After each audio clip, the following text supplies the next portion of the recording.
오늘도 하나님의 은혜가 저희 여러분에게 함께하기를 기원합니다.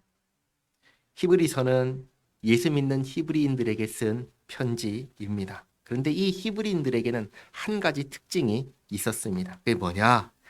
믿음이 흔들리고 있었다는 사실입니다. 어떻게 믿음이 흔들리고 있었냐면 히브리인들, 유대인들이잖아요. 이들이 예수를 믿지만 다시 유대교로 돌아갈까 하는 그런 고민을 하고 있었습니다. 근데 여기서 유대교와 기독교의 차이를 말씀드리겠습니다. 유대교는 예수님을 구원자로 믿지 않습니다. 기독교는 예수님을 구원자로 믿습니다. 유대교는 예수님을 하나님의 아들로 믿지 않습니다. 하지만 기독교는 예수님을 하나님의 아들로 믿습니다. 또 유대교는 예수님께서 하나님께서 약속하신 그 분이라고 믿지 않습니다. 유대교는. 하지만 기독교는 예수님을 하나님께서 약속하신 바로 그분이라고 믿습니다. 이렇게 다른 겁니다. 그러니 유대교로 돌아간다는 것은 그 무엇을 의미하냐면 예수님을 버리겠다, 예수님을 떠나겠다라는 것을 의미합니다. 그런데 예수님을 떠나면 어떻게 됩니까? 안 되는 것이죠. 망하는 겁니다. 그래서 히브리서 기자는 지금까지 예수님과 유대교를 비교하면서 이렇게 설명해 왔습니다. 1장에서는 뭐라고 했냐면 선지자들과 비교했고 1장과 2장에서는 천사들과 비교했습니다. 3장에서는 모세와 비교했고 4장에서는 여호수아와 비교했는데 여호수아는 안식을 주지 못했다. 그렇게 얘기를 했습니다. 그리고 5장부터는 유대교의 대제사장과 비교하였습니다. 특별히 멜기세덱이라고 하는 정말 신비로운 하나님의 대제사장을 설명하면서 예수님이 바로 그 멜기세덱의 계열을 따르는 대제사장임을 밝혔습니다. 유대교 안에도 레위인 대제사장이 있지만 레위인 대제사장으로서는 죄인을 온전하게 할 수 없지 않냐. 하지만 멜기세덱의 계열을 따르는 대제사장 되신 예수님께서는 죄인을 온전하게 하셨다라는 것을 밝혔습니다. 이렇게 예수님과 유대교를 비교하면서 설명을 했는데 그 이유가 뭐겠습니까? 예수님보다 더 나은 선택은 없다라는 것을 알려주기 위해서입니다. 그러니 예수님을 떠난다는 것이 얼마나 최악의 선택인지를 분명하게 알려주려고 그렇게 얘기를 했던 겁니다. 그리고 오늘 말씀은 이렇게 시작합니다. 19절에 그러므로 형제들아 우리가 예수의 피를 힘입어 성소에 들어갈 담력을 얻었나니. 예수의 피는 예수님의 죽음을 말합니다. 그리고 이 죽음으로 예수님의 유언이 실행되었습니다. 예수님의 유언이 뭐였죠? 죄 사함과 의롭다 하심과 하나님의 자녀되게 하심과 천국의 상속자가 되게 하는 유언이었습니다. 그리고 이 성소에는 누가 계시죠? 하나님이 계십니다. 하나님께 나아갈 담력을 얻었다. 이 말은 자격을 얻었다는 거예요. 자격. 어떻게 그 자격을 얻었는가? 예수님의 피, 예수님의 십자가의 죽음이 우리를 하나님께 나아갈 수 있도록 자격을 주었다는 겁니다. 그래서 20절에 그 길은 우리를 위하여 휘장 가운데로 열어놓으신 새로운 살 길이요 휘장은 곧 그의 육체니라. 하늘 성소의 모형인 땅 성소에는 지성소가 있습니다. 그러니까 성소 안에 들어가면은 지성소라고 하는 공간이 있는데 이 지성소는 무엇을 의미하냐면 하나님의 임재, 하나님이 여기에 계시다라는 것을 가리키는 곳입니다. 휘장은 뭐냐면 성소 안에 들어갔을 때 지성소와 성소를 가로막는 막을 휘장이라고 말했습니다. 그러니까 성소에 들어가도 지성소에 들어가려면 이 휘장을 지나야 되는데 휘장을 지나가지 못하도록 막고 있었던 것이죠. 이 휘장을 지나가야지 지성소에 들어갈 수 있었습니다. 그러니까 19절, 20절 말씀은 이런 겁니다. 우리가 예수님의 피, 예수님의 십자가의 죽음을 의지해서 성소에 들어갈 자격이 생겼다고 했습니다. 이제 성소에 딱 들어갔더니 지성소를 맡고 있는 휘장이 있는 거예요. 근데 그 휘장이 또 뭐냐 했더니 뭐라고 하시죠? 예수님의 육체, 예수님의 몸이라고 하였습니다. 그러니까 결국은 우리가 하나님 앞에 나아갈 수 있게 됐는데 누구를 통해서 하나님 앞에 나아갈 수 있게 됐는가? 예수님을 통해서 우리가 성소에도 지성소까지 나아갈 수 있게 되었다. 그 얘기를 지금 하고 있는 겁니다. 21절 말씀 보시면 또 이렇게 얘기하시죠. 또 하나님의 집 다스리는 큰 제사장이 계심에. 큰 제사장, 대제사장이 누구신가? 예수님 말합니다. 예수님이 계심에 우리가 마음의 뿌림을 받아 악한 양심으로부터 벗어나고 몸은 맑은 물로 씻음을 받았으니. 이 땅에 있는 대제사장도 제물의 피와 그리고 부정을 씻는 잿물을 뿌려서 우리 육체의 부정을 씻었습니다. 근데 이때에는 양심은 씻지 못했어요. 우리 겉사람만 씻을 수 있었습니다. 하지만 하늘에 있는 대제사장, 큰 제사장이신 예수님께서는 자신의 피를 예수 믿는 사람들에게 뿌려주셔서 우리의 겉사람뿐만 아니라 우리의 속사람까지, 양심까지 새롭게 변화시켜 주셨습니다. 자, 그러므로 참 마음과, 어떤 마음이죠? 깨끗해진 마음, 온전해진 마음, 새롭게 된 마음과 그 다음 온전한 믿음으로. 그럼 뭐죠? 우리를 하나님께로 인도해 주시는 예수님을 온전히 믿고 의지하여 하나님께 나아가자. 예수님 떠나지 말고 예수님 붙잡고 하나님께 나아가자. 23절, 또 약속하신 이는 믿으시니. 믿으시다라는 말이 뭐냐면 믿을 수 있다는 겁니다. 우리에게 약속하신 이는 누구시죠? 하나님이십니다. 여긴 하나님이세요. 하나님께서 우리에게 무엇을 약속하셨냐면 구원자를 보내주겠다 약속하셨습니다. 그리고 약속하신 대로 구원자를 보내주셨는데 그분이 누구시죠? 예수님. 우리 하나님은 약속하시면 지키시는, 그래서 믿을 수 있는 분이시니 그분이 약속대로 보내신 우리가 믿는 도리의 소망을 움직이지 말며 굳게 잡고. 계속 말씀드립니다. 이 편지를 읽는 원래 독자는 누구죠? 편지를 원래 받고 읽어야 되는 사람은 누구죠? 우리들이 아닙니다. 예수 믿는 히브리인들입니다. 그리고 그 가운데서도 믿음이 흔들리는 히브리인들입니다. 그들에게 하시는 말씀입니다. 또 오늘날에도 믿음이 흔들리는 사람이 있다면 그들에게도 동일하게 하시는 말씀입니다. 뭐냐? 우리가 믿는 도리의 소망, 하나님께서 약속하여 보내신 바로 그분 예수님을 움직이지 말며 굳게 잡고. 24절, 서로 돌아보아 사랑과 선행을 격려하며 모이기를 패하는 어떤 사람들의 습관과 같이 하지 말고 오직 권하여 그날이 가까움을 볼수록 더욱 그리하자. 여기서 예수 믿는 사람들이 해야 할, 교회가 해야 할 구체적인 것을 말씀하십니다. 첫째는 뭐냐?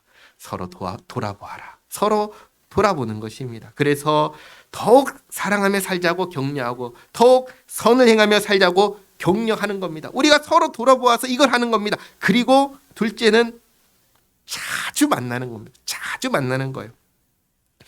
우리가 자주 만나서 무슨 이야기를 할까요? 우리가 예수 믿는 사람들은 만나면 뭘 할까요? 무슨 이야기를 나눌까요? 우리가 만나면 다른 사람들 험담을 할까요? 정치 얘기를 할까요? 아니면 맛집 얘기를 할까요? 무슨 얘기를 할까요? 우리 무슨 얘기를 해야 됩니까? 예수님 얘기를 해야 하는 겁니다. 성경을 이야기하고 신앙으로 살아가는 그런 이야기를 하는 겁니다. 그래서 서로가 서로에게 힘이 되고 위로가 되고 격려가 되고 그리고 서로를 붙잡아주는 그런 만남을 하라고 하시는 겁니다. 이 편지를 누가 읽고 있지요? 믿음이 흔들리는 예수 믿는 히브리인들입니다. 믿음이 흔들리면 사람을 만나려고 할까요? 안 만나려고 할까요? 안 만나려고 합니다. 혼자가 되려고 합니다. 숨으려고 합니다. 대화하지 않으려고 합니다. 그런데 그러면 거기에 답이 있나요? 혼자가 되면 거기에 답이 있나요? 답이 없습니다. 그러니 어떻게 해야 돼요? 꺼내줘야 됩니다. 그래서 자주 만나라고 하는 겁니다. 그래서 이들을 붙들어 주라고 하는 겁니다. 그래서 우리가 일주일에 한 번씩 이렇게 모여서 주일날 함께 만나서 예배하는 이 자체가 그래서 중요한 것입니다. 얼굴을 맞이하고 대화할 수 있는 믿음의 동역자가 있다는 게 그래서 중요한 것입니다. 그래서 예배의 자리가, 그리고 성도 간에 교제하는 자리가 무슨 자리냐? 은혜 받는 자리다라고 말씀하시는 겁니다. 자, 그리고 26절 보시면 26절부터는 이제부터 다시 경고합니다. 26절, 우리가 진리를 아는 지식을 받은 후 짐짓 죄를 범한즉. 근데 여기서 말하는 죄는 진리를 아는 지식을 받은 후에 범하는 죄니까 일반적인 죄가 아닙니다. 밑에 보시면 29절에서 이 죄가 무엇인지 분명하게 밝히는데 뭐냐? 의도적으로 예수님을 버리고 떠나는 죄를 말합니다. 그래서 예수님을 떠나면, 다음 26절에 뭐라고 하시죠? 다시 속죄하는 제사가 없고. 무슨 말이에요?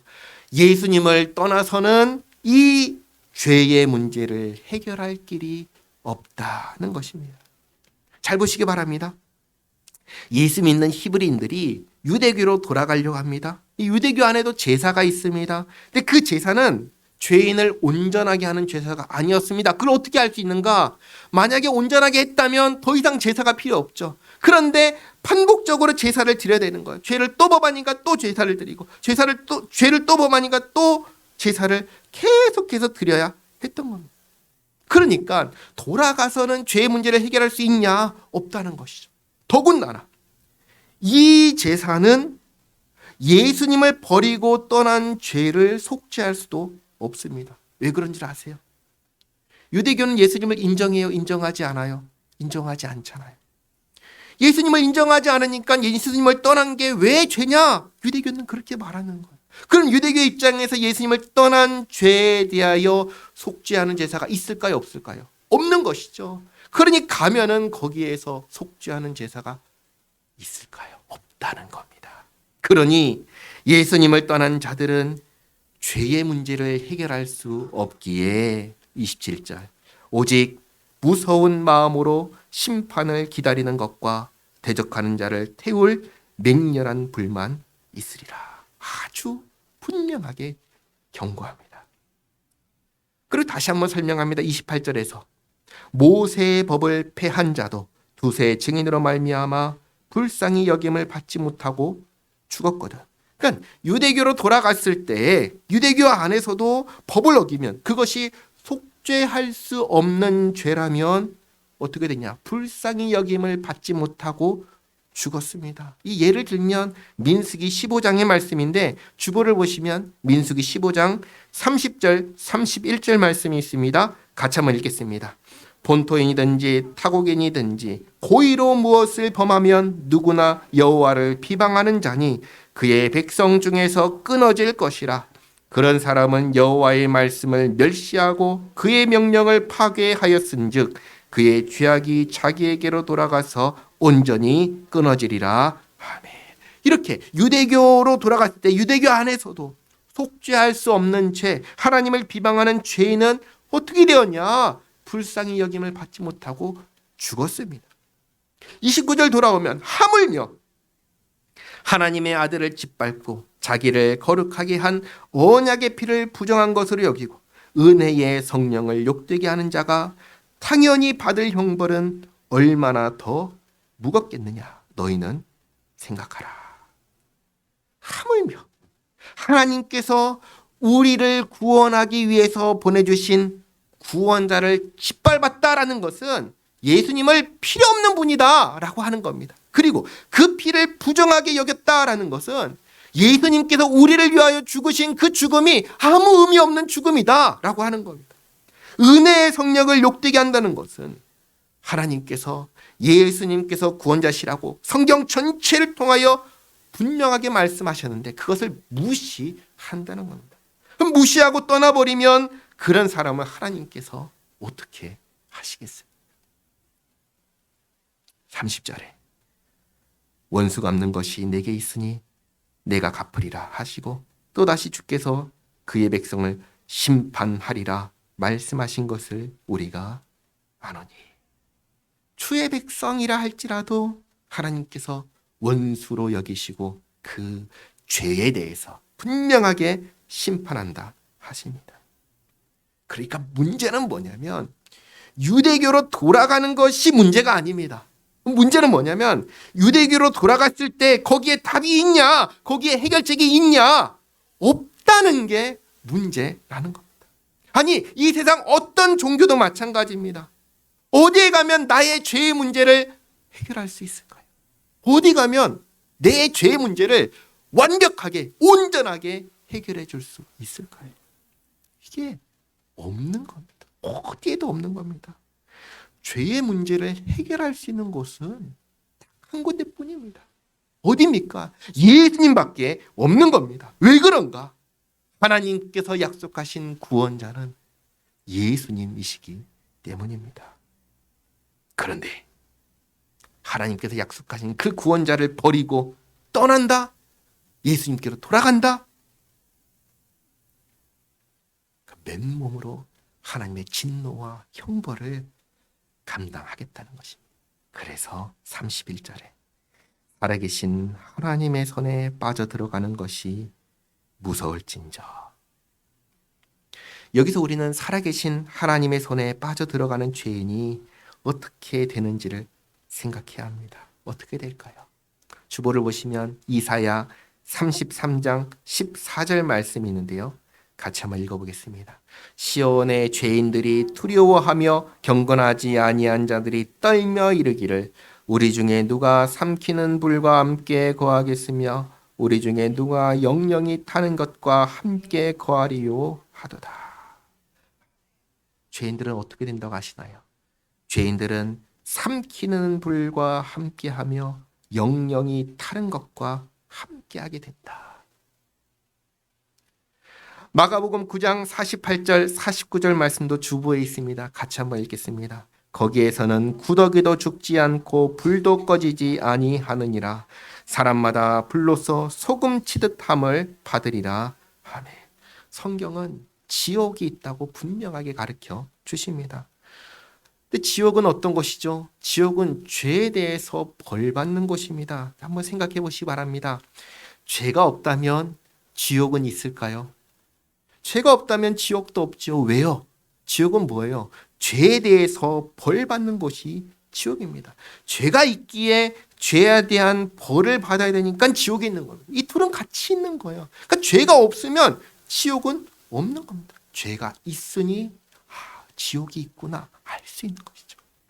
그리고 예수님께서는 지옥에 대해서 친히 이렇게 말씀하셨습니다. 그곳은 어떤 곳이냐? 그곳은 불이 꺼지지 않는 곳이고 구더기도 죽지 않는 곳입니다. 그곳에 의인이 아니라 죄인이 들어갈 것인데 들어가서 어떻게 되는가? 소금 치듯함을 받는다 하였습니다. 소금은 몇 가지 특징이 있습니다. 대표적인 특징 두 가지를 말씀드리면, 첫째는 맛을 냅니다. 소금은 맛을 냅니다. 둘째는 소금은 부패를 방지합니다. 보존하고 유지합니다. 그럼 지옥에서 소금은 어떤 역할을 할까요? 부패를 방지하고 보존하는 역할을 하는 겁니다. 무슨 말인가요? 구더기가 죽지 않지요. 사람도 들어가면 불 가운데에서 영원히 보존된다는 것입니다. 영원히 죽지 않는다. 그 말씀을 지금 하신 겁니다. 지옥은 이런 곳입니다. 죄의 문제가 해결되지 않으면 죄의 벌을 받기 위해서 지옥에 가서 영원히 지옥의 형벌을 받을 수밖에 없는 것. 마음이 흔들리는 사람들에게 하시는 말씀입니다. 예수님을 떠나서 나의 죄의 문제를 해결할 수 있느냐? 32절로 보시면 32절부터는 이제 이 예수 믿는 히브리인들이 이 고민을 하기 전까지 어떻게 신앙생활을 했는지를 보여줍니다. 32절에 전날에 너희가 빛을 받은 후에, 예수님을 믿고 난 후에 고난의 큰 싸움을 견디어낸 것을 생각하라.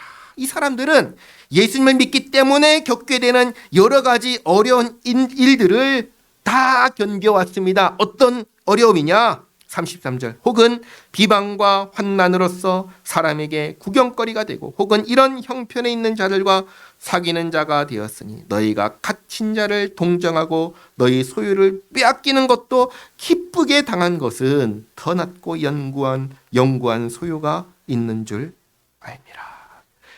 그러니까 예수님을 믿기 때문에 수치를 당하기도 하고 감옥에 갇히기도 하고 그리고 소유를 빼앗기기도 했다는 겁니다. 하지만 그런 어려움들을 지금까지 다 견디면서 신앙생활을 해왔습니다. 그러면 이렇게 견딜 때 어떻게 견딜 수 있었는가? 이거 뭐라고 하죠?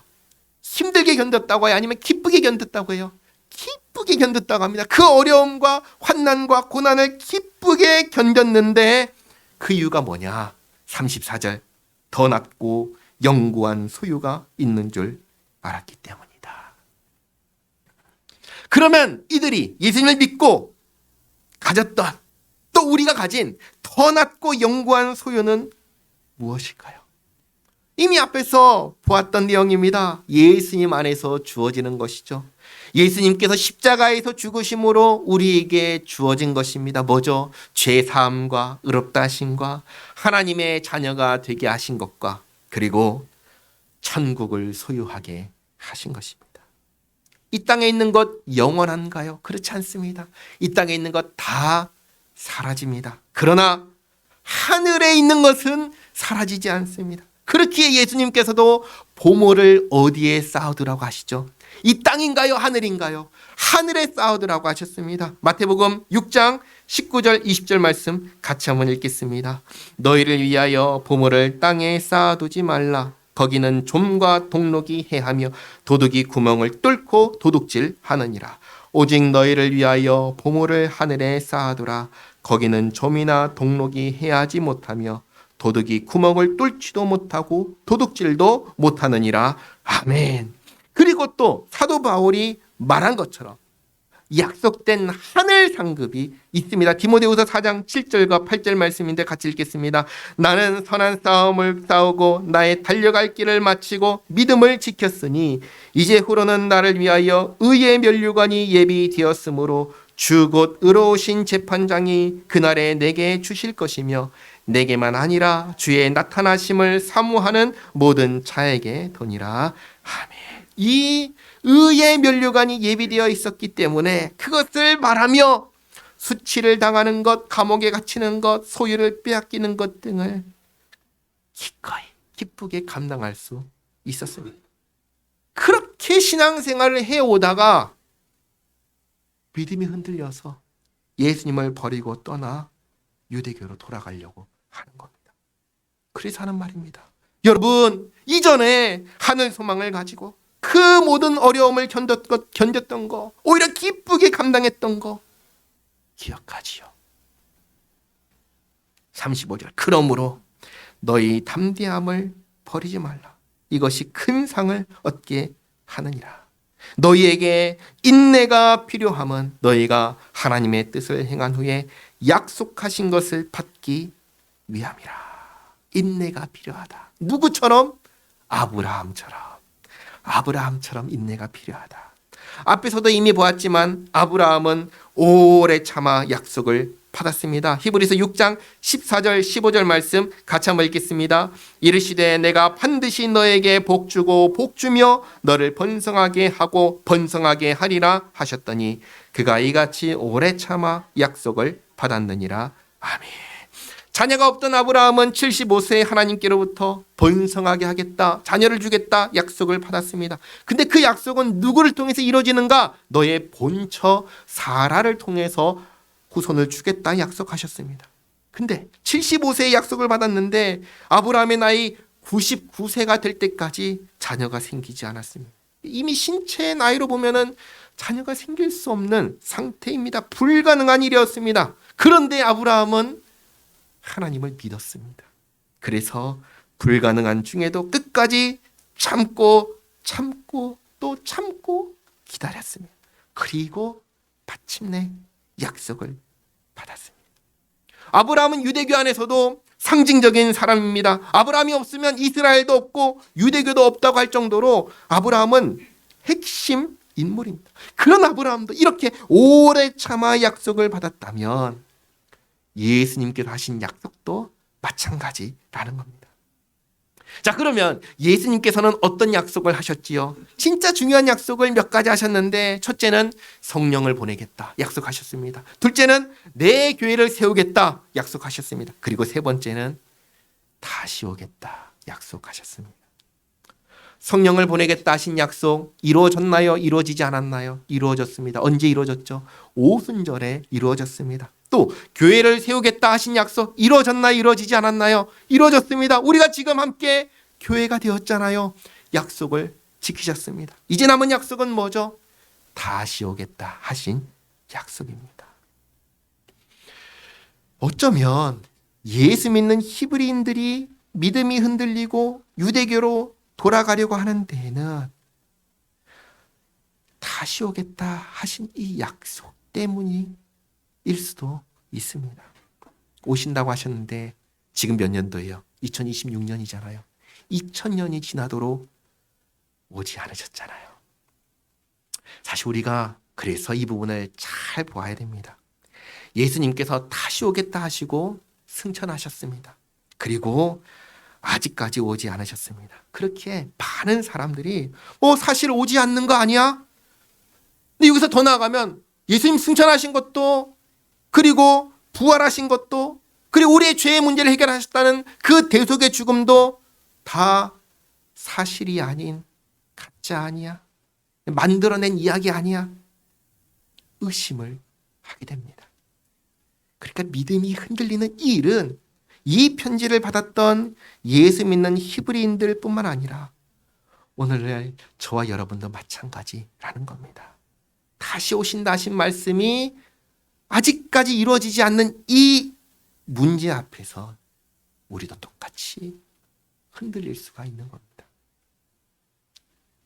어떻습니까? 정직하게 말하면 이 부분은 정말로 믿음의 문제입니다. 믿음. 그러나 덮어놓고 믿으라고는 하지 않습니다. 믿을 수 있는 근거가 있습니다. 두 가지가 있는데, 첫째는 오늘날까지, 지금 오늘날까지 하나님께서 말씀하신 대로 다 이루어졌다는데 믿음의 근거가 있습니다. 우리가 흔히 구속사, 구속의 역사, 구원의 역사라고 하지요. 그 역사 속에서 하나님의 약속의 말씀이 전부 다 성취되었습니다. 처음부터 말씀드렸죠. 구원자를 보내겠다 약속하셨는데 약속대로 구원자를 보내주셨습니다. 성령을 보내주겠다 약속하셨는데 부활 승천하신 후에 성령을 보내주셨습니다. 내 교회를 세우겠다 하셨는데 교회를 세우셨습니다. 우리가 가진 이 성경 자체가 하나님의 약속과 그 성취를 역사 속에서 보여주는 증거입니다. 그러니까 이것을 근거로 우리는 다시 오신다는 약속도 성취될 거라는 것을 믿을 수가 있는 것이죠. 그리고 둘째는 이 말씀, 이 약속을 하신 분의 성품 때문에 믿을 수가 있습니다. 앞에서 23절에서 약속하신 이는 미쁘시다라고 했습니다. 미쁘시다라는 말은 신실하다, 그래서 믿을 수가 있다는 것입니다. 히브리서는 하나님께서 거짓말을 하실 수 없는 분이시라고 분명하게 선언합니다. 히브리서 6장 18절 말씀 주보했죠. 같이 한번 읽겠습니다. 이는 하나님이 거짓말을 하실 수 없는 이 두 가지 변하지 못할 사실로 말미암아 앞에 있는 소망을 얻으려고 피난처를 찾는 우리에게 큰 안위를 받게 하려 하심이라. 아멘. 그러니 다시 오신다고 하셨으면 다시 오시는 겁니다. 만약 오지 않으시면 그것은 거짓말을 하신다는 것인데, 이것은 하나님의 성품상 불가능한 일인 것입니다. 그러면 이제 질문하게 되지요. 아니, 그러면 주님께서 오신다고 하셨는데 왜 이렇게 2000년이 지난 지금도 오지 않으시는 겁니까? 이 질문할 수 있잖아요. 이에 대한 답도 성경이 주십니다.